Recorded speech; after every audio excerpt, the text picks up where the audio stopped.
Okay, today we're going to talk about preparing the financial statements. It's very helpful when you're preparing a financial statement to remember what account types there are, because certain financial statements have certain types of accounts on there. So let's go back just for a moment and review the 5 types of accounts that we learned earlier in this chapter. The first one was revenues. Revenues, whatever the business is in the process of doing, selling services or products to their customers, that would be a revenue. Expenses are just the regular ongoing day-to-day expenses of the business, those that are consumed or used up in the process of generating revenue. Okay, another account type we looked at were assets, the resources owned by the business, including things like cash, supplies, land, buildings, equipment, even accounts receivable, money customers owe us. Then we also talked about liabilities. Those are debts in one word. Most of them end in the word payable. And we also looked at stockholders' equity, which are the stockholders' rights to the assets of the business. This is when we talked about the accounting equation. Now we're getting ready to prepare our financial statements. These are formal statements that go to the stakeholders of the business. They don't see all the behind-the-scenes stuff, but at the end, we're going to prepare the financial statements. The first one we're going to look at is the income statement. At the top of every formal statement, you'll see the name of the company. In this case, Family Healthcare PC. You'll see the name of the type of statement it is. This is an income statement. This is the first one we're going to prepare.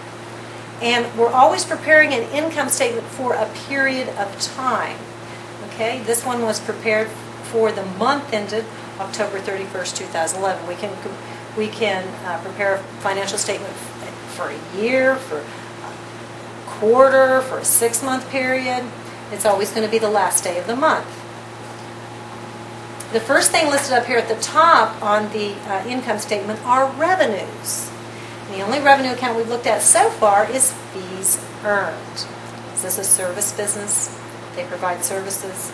Obviously, it's a physician's practice. All right. Their operating expenses, those regular day-to-day expenses of the business, are listed next. Notice that they all end in the word expense. And if you're having trouble seeing this, please refer to the handouts that came with this chapter. I hope you've downloaded them before you started this video. We have wages expense, rent expense, utilities expense, internet expense, and miscellaneous expense. All those expenses are added together to give us total operating expenses. The last step in preparing an income statement is to subtract the revenues minus the expenses, and that gives us net income. And net income is also referred to as the bottom line. So if you hear somebody say, just give me the bottom line, what is our net income for the period? In this case, it was $3,220. Okay, we prepare the income statement first for a specific reason, because we need that net income to do the next financial statement. So there's a relationship here. The next financial statement is our retained earnings statement. Retained earnings, we started out at the beginning of the period with $1,100, and then we bring in that net income that we got from the income statement. Okay, from that we're going to subtract out our dividends. Dividends are what we've paid out to our stockholders, so they're coming out of our retained earnings. And that gives us $2,220, and those are added to our beginning retained earnings to give us our ending retained earnings of $3,320. Okay, we need this number from the retained earnings statement to prepare our next and the final statement we'll be looking at today, which is the balance sheet. Notice again, the balance sheet is another formal statement. It starts at the top with the name of the business, Family Healthcare. It is a balance sheet. On the third line is the date. Notice the date here is October 31st. These other two say for the month ended, but on the balance sheet it just has a specific day. The balance sheet is always prepared on a specific date. It's going to show us what our assets, liabilities, and stockholders' equity is on a specific point in time. It is a reflection of the accounting equation that we learned about earlier in this chapter. And the reason we call it the balance sheet, because assets on this statement are going to equal liabilities plus stockholders' equity, or we've done something wrong. Okay, so you'll see here they've listed their assets. Notice that cash is first. Cash is always listed first with our assets. That's the one people are really interested in, right? How much cash do we have? That balance can change a lot. The next asset they have here is their land of $12,000 for a total of $19,320 in assets. Liabilities they have down here in notes payable, so they owe money to someone of $10,000. And then stockholders' equity, they list their capital stock of $6,000, which unless they've issued any more stock, it's just going to stay at $6,000. The retained earnings, however, are going to come back up from the retained earnings statement. So we have to transfer that down there. Added together, they'll give us our total stockholders' equity. Okay, when we add total stockholders' equity to our liabilities, we'll get our total liabilities and stockholders' equity of $19,320. This should always match our total assets. And since we've had that just gone over the financial statements, let's try to prepare one. Okay, if you're looking at your handouts,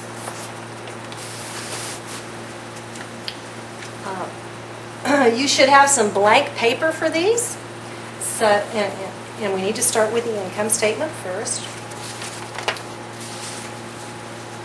The directions tell us that we're doing this for the ABC Travel Service as of June 30, 2011.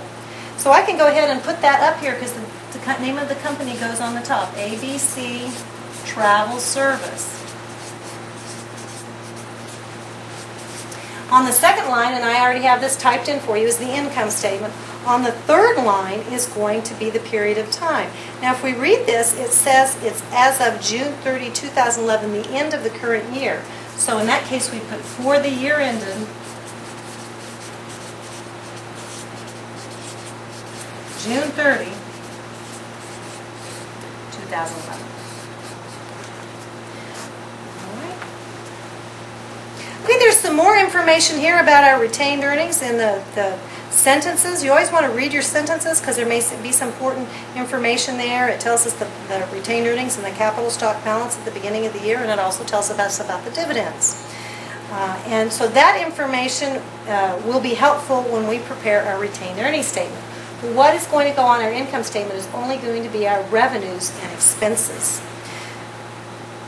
Now, what I normally do, and when you're new and you're learning how to do these statements, the best thing to do is to go through your list of accounts, and they've given us a number of accounts here, and the balances, and label what type of account is it.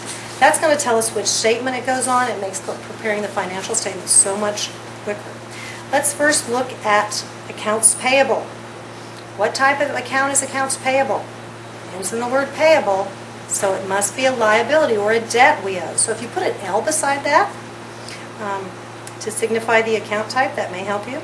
Accounts receivable, that is a resource owned by the business, and it will be an asset. Yes, IOUs are an asset to the business. Cash is next. Cash is an asset? Absolutely. I can't think of any asset the business needs to always have enough of, and that's cash. The next one down here, fees earned. Those are the fees that the travel service has earned during the period from providing services, so that would be a revenue. Okay, you'll notice the next two here end in the word expense, miscellaneous expense and rent expense. And if it ends in the word expense, it's an expense. So that should be an easy one. But notice here supplies. We have supplies and we have supplies expense. Those are two different accounts. Supplies are those things that we have in there in our inventory of supplies that we haven't used yet. Supplies expenses are expenses we've already consumed or used up. So supplies would be our asset or a resource owned by the business. All the rest of these accounts down here end in the word expense. So they will be listed with our expenses. So those are put an E by all of those.